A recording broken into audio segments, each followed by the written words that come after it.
En fait, mon prénom c'est Marie-Claire. J'ai fait un site internet pour un peu expliquer ce qui m'arrivait, quel était le problème principal qui m'amenait à parler. Maintenant, il s'agit d'une controverse, d'une résolution d'un conflit. J'en ai parlé en disant qu'il s'agissait du sabbat ou du samedi ou du dimanche pour fêter Dieu. Mais en fait, je trouve que la controverse, elle va bien plus loin. Il s'agit d'un problème d'identification. D'ailleurs, le nom le dit bien, quand on dit puce RFID, radiofréquence, identification. Donc, on va tous être identifiés et voilà, je ne sais pas trop bien quoi dire d'autre. Donc là, tu viens de me parler du sabbat et de cette puce RFID. Est-ce que tu peux m'expliquer le lien que tu vois entre ces deux choses et Oui. qu'est-ce qui te donne envie en tout cas de nous parler de ça? Voilà, en fait, j'ai pas trop envie d'en parler. Il s'agit plus d'un problème que d'une envie, d'un problème qui nous concerne tous. Et donc, voilà, ça me fait autant que les autres. C'est un problème vachement ennuyeux et vachement, je veux dire, urgent. Il s'agit d'en parler d'urgence parce que les gouvernements, eux, ils vont pas traîner. Qu'est-ce que je vois comme concordance entre le samedi, dimanche, on fête Dieu le samedi ou on est obligé de le fêter le dimanche. Ça, quand on fêtait Dieu le samedi, c'est qu'on était libre. Quand on est obligé de le fêter le dimanche, c'est qu'on n'est plus libre. C'est que le pape va commencer à faire une religion unique où on devra tous fêter le Dieu qui nous sera imposé le dimanche. Donc à ce moment-là, on sera identifié par rapport au Dieu qu'on fête le dimanche. Et ce sera ce Dieu qu'ils auront décidé qu'on fête en mettant toutes les religions ensemble. Je ne sais pas comment l'expliquer, si j'ai bien expliqué, si je me suis fait comprendre. Et donc, et ça passerait par cette puce RFID? Ça passera par cette puce RFID parce qu'à partir du moment où on aura choisi, ou plutôt où on nous aura imposé d'aller dans ce sens, c'est-à-dire d'aller dans le sens de la religion unique qui sera imposée à tous, on devra prendre la puce. Donc ça veut dire que la religion donnera comme le relais au gouvernement. Donc il n'est pas question de religion là-dedans en fait. On nous fait miroiter que c'est la religion, mais c'est les gouvernements. Ok, j'ai très bien compris. Merci. Tu m'as donné une série de questions, donc oui, je te propose de te les poser. D'accord. Sauf si là maintenant tu penses que tu veux t'exprimer d'une autre manière et que tu veux te détacher de ces questions. Mais il y avait juste à dire que je comprenais pas pourquoi on ne me permet pas de dire qui je suis. On me range parmi les fous depuis un bon bout de temps. D'ailleurs, je suis avec un ami qui te connaît bien. Et depuis 28 ans, je le connais. On l'a aussi rangé parmi les fous. Alors, je me dis, comment est-ce que je suis supposée rétablir la vérité, être prise au sérieux tout simplement, et comment je suis supposée vivre et prendre mon rôle au sérieux moi-même, si on ne me permet pas d'être considérée comme une personne à part entière. Tu te considères pas comme une personne à part entière? C'est très difficile quand on est catégorié fou de se considérer comme une personne à part entière, je dois dire, c'est vrai. Bien qu'il y a des gens qui sont nos amis, qui sont autour de nous, mais bon, il y en a... Je reviens souvent à cette histoire de la parole de Jésus qui a dit la pierre qu'ont rejetée les bâtisseurs est devenue la pierre angulaire parce que c'est les bâtisseurs qui ont rejeté cette pierre. Donc les bâtisseurs, ce sont ceux qui s'y connaissent dans comment bâtir la maison et ils ont rejeté la meilleure pierre. Explique-moi. Ben, ça veut dire que, bon, les gens qui étaient pleins de bonne volonté, la plupart, on les a mis chez les fous, je pense. Parce que justement, ils étaient dangereux pour eux, pour les comment on les appelle? Les francs-maçons. Je pense que c'est les francs-maçons. Je pense que c'est les francs-maçons qui sont une religion à part entière et qui veulent réunir les religions et qui veulent mettre la puce. Tout ça se tient. D'ailleurs, ils se sont réunis avec le pape il n'y a pas longtemps et ils ont fait une réunion justement parce que un appel à l'aide générale de tous les marchands, de tous ceux qui vendaient toutes ces pièces très chères aux gens parce qu'ils allaient tomber en faillite. Et qu'est-ce qui s'est passé? Le pape était donc le représentant général qui a dit ne vous en faites pas. Mais évidemment, on ne sait pas quoi. Et tu les identifies vraiment aux francs-maçons ou tu penses pas que tout simplement ils n'ont pas de nom En fait, je pense et j'en suis sûre d'ailleurs, parce que j'ai étudié beaucoup la question, que chaque fois qu'on veut faire quelque chose de bien dans ce monde et qu'on veut un gouvernement vraiment aller dans le gouvernement pour faire de la politique, on se fait capté par les francs-maçons. Donc voilà, on n'a pas le choix. Alors à ce moment-là, si on veut être... Et c'est d'ailleurs pour ça que les chrétiens vont se faire persécuter. Parce que si vous ne voulez pas la puce, si vous ne voulez pas aller chez les francs-maçons, eh ben, on vous a. Donc, qu'est-ce que tu veux essayer de faire ? Alors en réalité, essayer de faire. Je disais justement, quel est mon rôle? J'ai jamais pu vraiment l'assumer. Parce que si je ne suis pas reconnue, je ne suis pas acceptée, ça ne me permet pas d'être à l'aise et pas d'être moi-même. Alors maintenant qu'il y a des caméras partout, on peut quand même s'en servir des caméras, Dieu merci. Parce que les caméras ne sont pas là que du fait de l'État. Et là, je te remercie. Donc, qu'est-ce que je veux essayer de faire?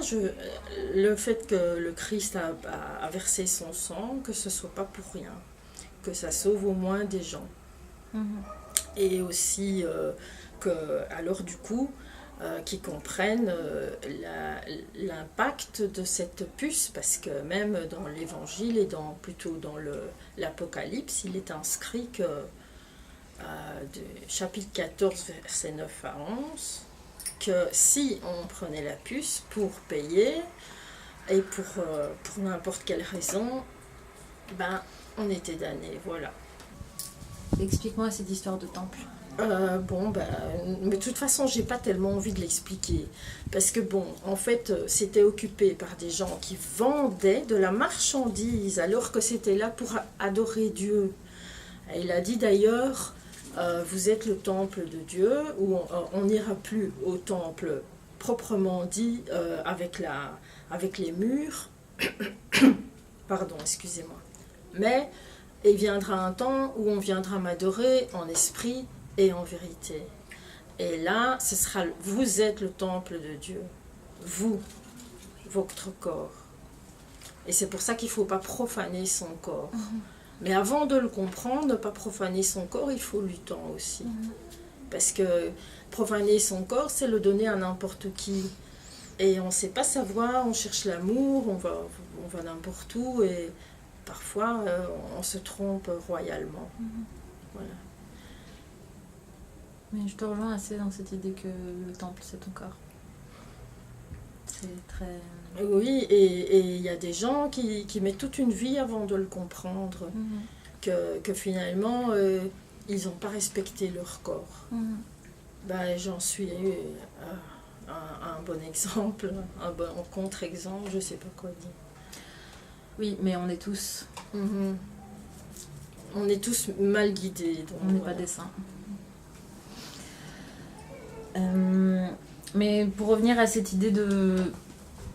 Voilà, que pour toi c'est compliqué de comprendre qu'il y ait un autre point de vue que Jésus-Christ, tu ne penses pas que justement Jésus-Christ a cette qualité qui le rend justement universel et que justement il peut prendre d'autres formes dans d'autres sociétés, mais que finalement c'est la même chose?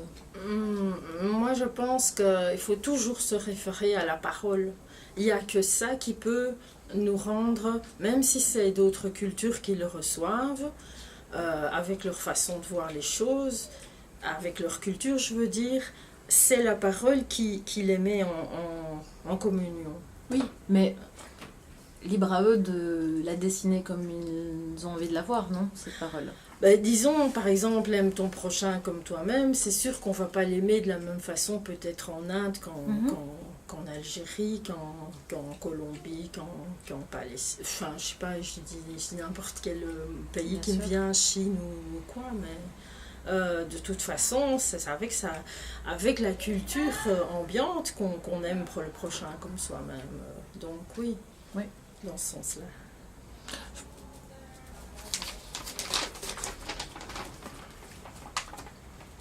Donc, tu me demandes qui je suis et pourquoi le fait de me dire ou d'affirmer mon identité pose un problème.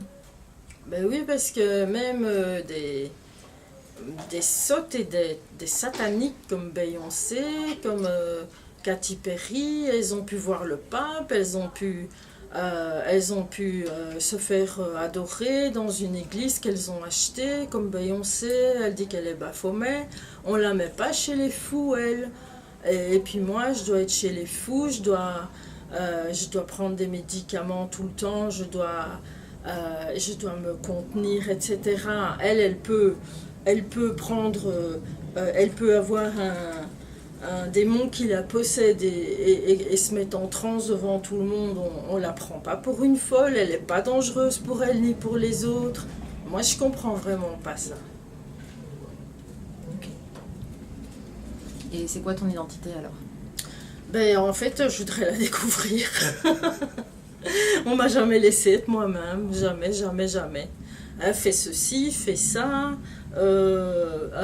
Non, avec les enfants, tu dois faire comme ci, faire comme ça. Je sais pas qui je suis. J'ai dit que j'étais Ève et ça m'a fait valser en psychiatrie. Pour moi, je suis celle qui a fait l'erreur originelle, mais je ne veux plus aller en psychiatrie pour ça, je suis formelle. Alors faites aller Beyoncé, faites aller toutes celles que vous faites posséder, et faites aller tous ceux que vous ne trouvez pas fous et qui sont réellement des dangers pour eux et pour les autres. Parce que moi, je ne suis pas un danger pour moi ni pour les autres. Vous n'avez pas à me mettre les menottes pour un oui, pour un non. C'est clair. Marie-Claire vient de le dire.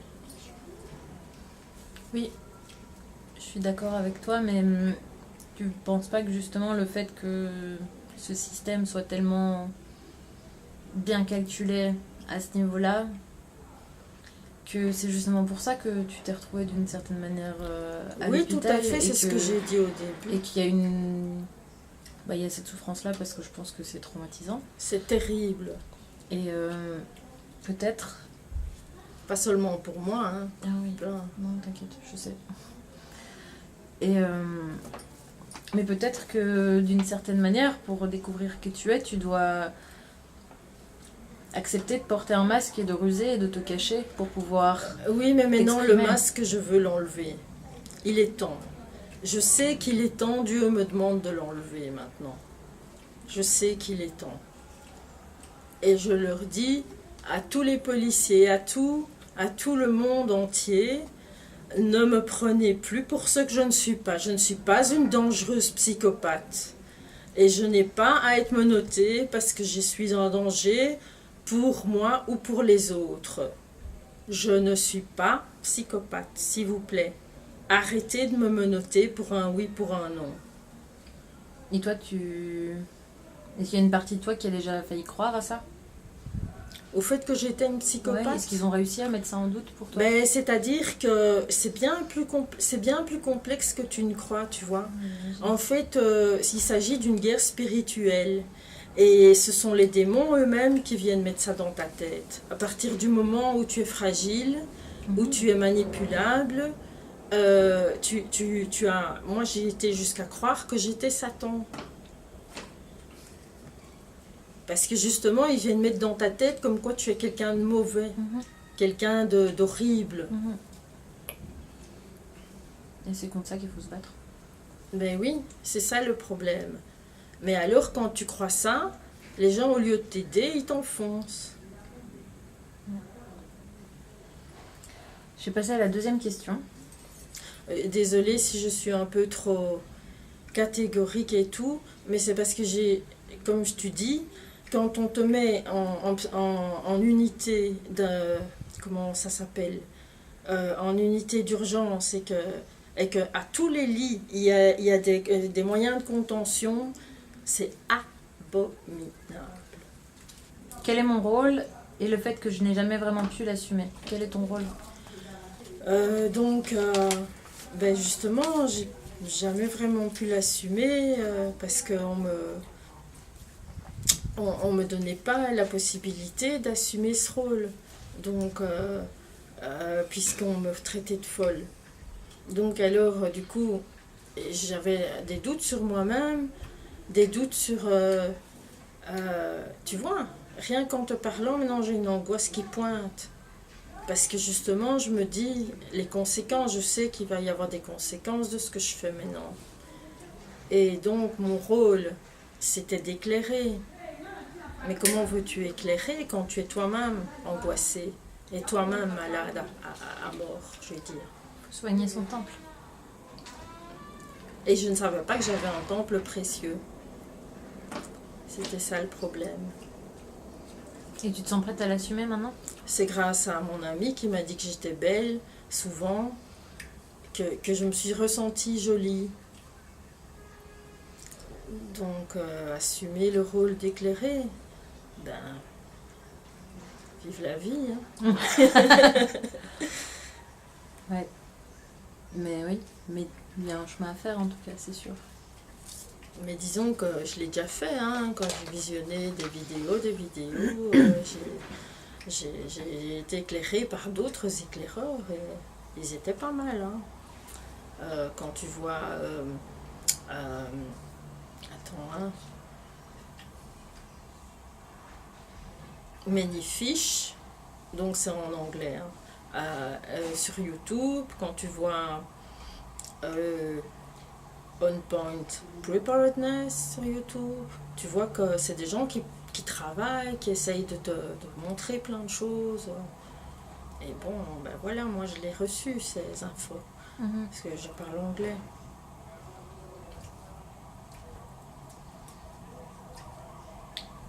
Ok, je continue. Le non-dit autour de moi, le manque de dialogue autour du vrai problème. Voilà, tu vois, et c'est ce que je sens, hein, je sens bien que je mets les gens assez mal à l'aise, que je n'arrive pas à m'exprimer. Là, je suis même plus mes notes parce que je sens qu'il y a... que les gens savent quelque part qui je suis, mais qui ne veulent pas en parler. Et qu'ils m'en veulent d'une manière ou d'une autre, ou bien qu'ils en parlent derrière mon dos, ou bien qu'ils ne veulent pas du tout en parler. Et voilà. Et qu'ils ressentent des choses contre moi. Ils ne veulent pas parler de quoi? Eh bien, justement, en fait, comment je te dirais ça? Le fait d'avoir péché au départ, d'avoir, on va dire, d'avoir pris la mauvaise voie. Dans ta vie ou de manière... Dans ma vie. Je me suis soumise donc au menteur. Le menteur, je l'ai écrit ici. c'est dans Jean chapitre 8, verset 24. Vous avez pour père le diable, menteur et père du mensonge depuis le début. Donc je me suis soumise à un imposteur parce que je n'ai pas écouté Dieu, ni Adam. Donc ça c'est... Bon, les gens disent que c'est ma psychose, moi je dis que c'est vrai. Maintenant, certaines personnes, c'est comme si elles le savaient et c'est comme si elles m'en voulaient. Parce que quelque part l'histoire se répète, tout se sait, mais il y a que des non-dits sur cette terre. Oui, mais on est 7 milliards et on est toujours esclave d'une certaine manière. Et comme tu le disais tout à l'heure, quand quelque chose ou quelqu'un essaye de faire changer le système tel qu'il est, ça échoue parce que ses forces sont malheureusement plus grandes que nous. Oui, Et et je peux te dire, vas-y, désolée pas de si... soucis, c'est ton Donc, interview. D'accord. Donc tu vois par exemple dans Jean de Patmos, donc l'Apocalypse, il est écrit à un moment donné, les gens, tout le monde dira qui peut contre la bête, qui peut contre ça, qui peut contre un tel système. Eh bien moi je relève le défi, j'ai envie de relever le défi. Parce que je ne veux pas accepter cette horreur. Je ne veux pas que des gens qui, eux, sont tombés, fassent tomber plein d'autres. Parce qu'ils sont tombés. Mais qu'est-ce que tu veux faire? Ben, les avertir, justement. Parce que, justement, si on n'avertit pas maintenant... mettons, imagine dans 2 mois, on oblige à mettre la puce. Ça peut arriver, parce que dès qu'il y aura plus d'argent, ce qui va arriver très vite, on obligera à mettre la puce. Qu'est-ce qu'il y aura comme moyen de pression? Mais comment est-ce qu'il y aurait plus d'argent? Parce que l'argent est produit, de toute façon. Le système capitaliste produit l'argent. Mais tu rêves, hein. Ah là, tu rêves, hein. Parce que bon, en fait... Je parle pas de nous ne non, plus non, avoir mais- d'argent, mais oui. je parle du système. Parce que le système capitaliste, pour moi, il non, va mais pas s'arrêter. attends. D'accord. Alors, je vais Explique-moi. t'expliquer en quoi il va s'arrêter. Il y a déjà le Bitcoin. Le Bitcoin, c'est donc une monnaie Virtuel. virtuelle, mais elle n'est pas seulement virtuelle, elle est en quantité limitée. Ce qui veut dire, quand on n'aura plus de Bitcoin, quand ils auront décidé que au niveau du pétrole, ce sera time, hein, parce que ce n'est qu'une question stratégique. Hein. Trump a dit, Trump c'est celui qui trompe tout le monde, il a dit c'est le calme avant la tempête. Quand il aura décidé que ce sera la tempête c'est quoi? C'est laisser tomber toutes les bombes atomiques partout. Alors à ce moment-là, tout s'arrêtera au niveau des appareils, ils vont arrêter tout au niveau des ordinateurs, etc. Et à ce moment-là, il y aura comment je dirais, donc on arrêtera tout. Et à ce moment-là, il y aura cette religion qui viendra imposer la puce. Donc, parce que justement, ils diront paix et sécurité de nouveau. Parce que dans l'Apocalypse, on dit, quand ils diront paix et sécurité, alors viendra la fin. Donc, alors viendra l'horreur. Hein. Mais l'horreur, elle se passe en plusieurs étapes. Donc, qu'est-ce qui se passe? Il y a l'argent qui dévale, qui dégringole. Puis, il y a, en même temps que ça, il y a la guerre, hein, parce que bon, ils peuvent pas, ils doivent arroser ça, quoi. Et alors, du coup, après, il y a un regain d'espoir grâce à la puce. CQFD. Donc, parce que quand on dit que l'humanité est tombée, c'est à cause d'un problème sexuel. Est-ce que tu es au courant ou bien est-ce que ça te dit quelque chose quand je te dis ça? Explique-moi. D'accord.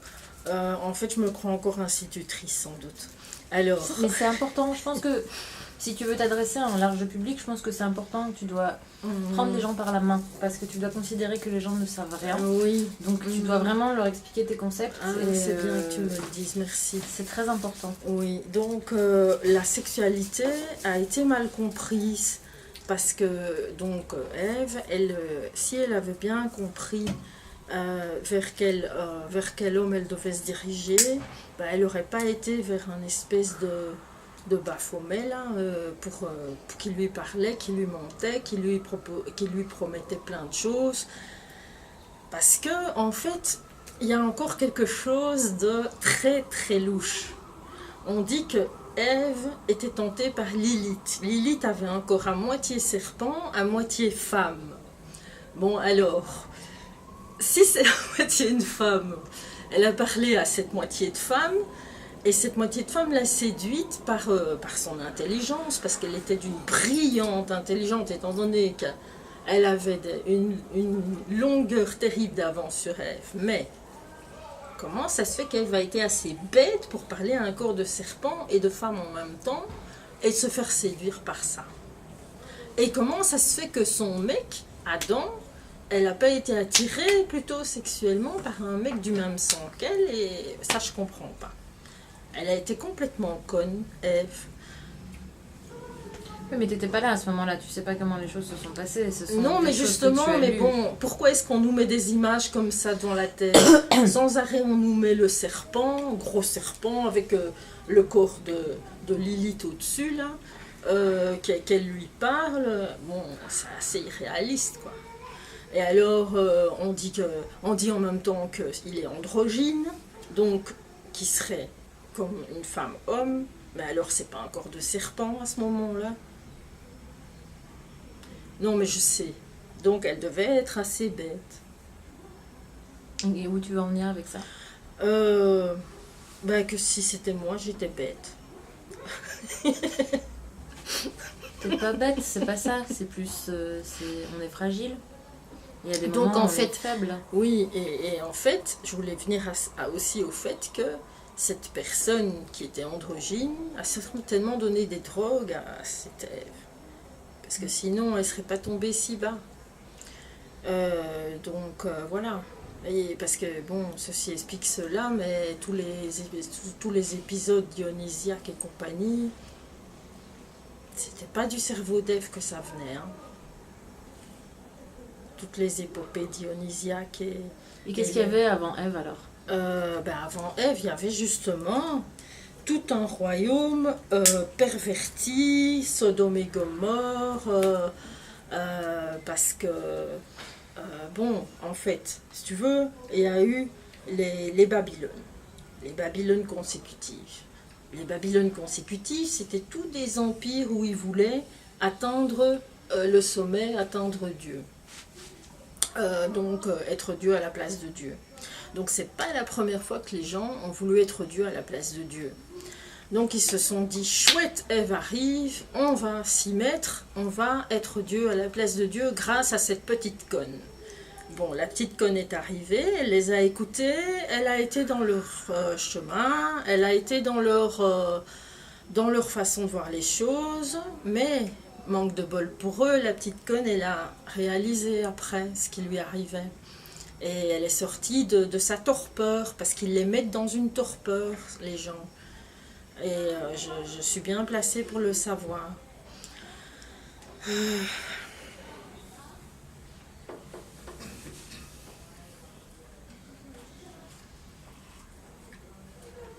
Et tu penses qu'aujourd'hui c'est encore le cas? C'est ce qui se passe? Donc les MK Ultra, tous les conditionnements terribles qu'ils font, c'est encore pire que le cas, hein, je vais te dire. Les quoi? Tous les conditionnements mentaux et drogue, etc., c'est encore pire que le cas maintenant. Et qu'est-ce qu'on peut faire pour ça? Qu'est-ce qu'on peut faire? Courir. Ouais. Je vais reprendre. Et accepter d'être des écorchés vifs, même si c'est difficile. Ouais. I feel you. À la fin, tu me dis, l'avenir est incertain, sauf si trouver le déclic qui nous aidera à le vivre. À vivre quoi?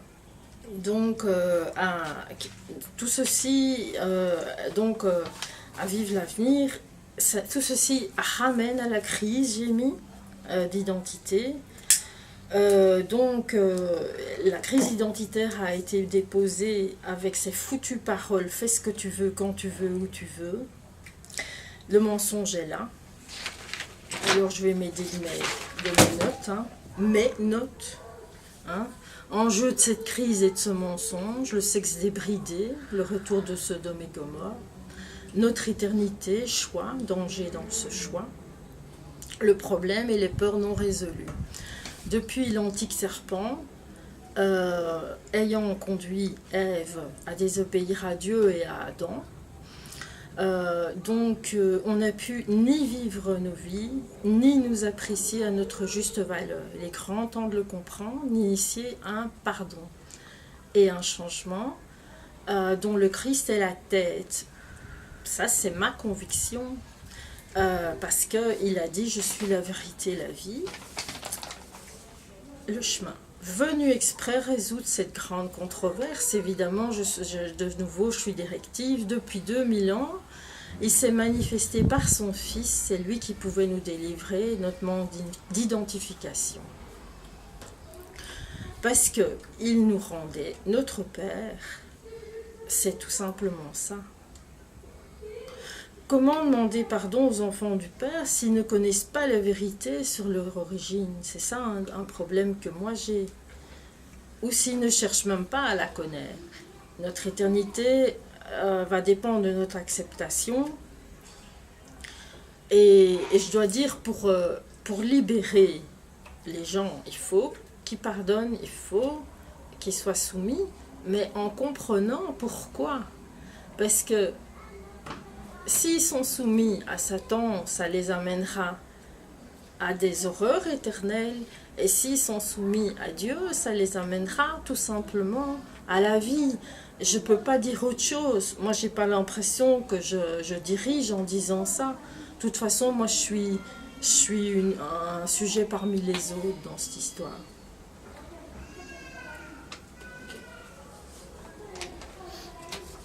Je vais enchaîner.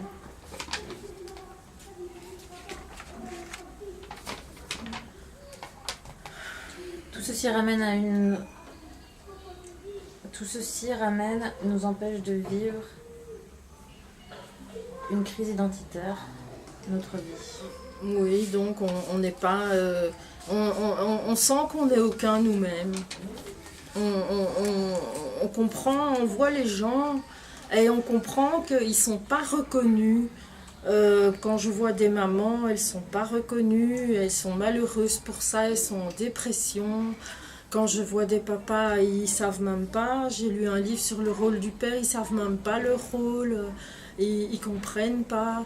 Il y a eu quelque chose et on ne veut pas en parler parce que tout le monde a peur d'assumer, tout le monde a peur de demander pardon à Dieu, de ne pas avoir assumé. Mais je ne dis pas que... Allez, moi je veux rien juger, je suis là pour constater, c'est différent. Je me rappelle maintenant ta question, qu'est-ce que cette puce fera de plus que ce qu'on ait déjà pris dans cette société?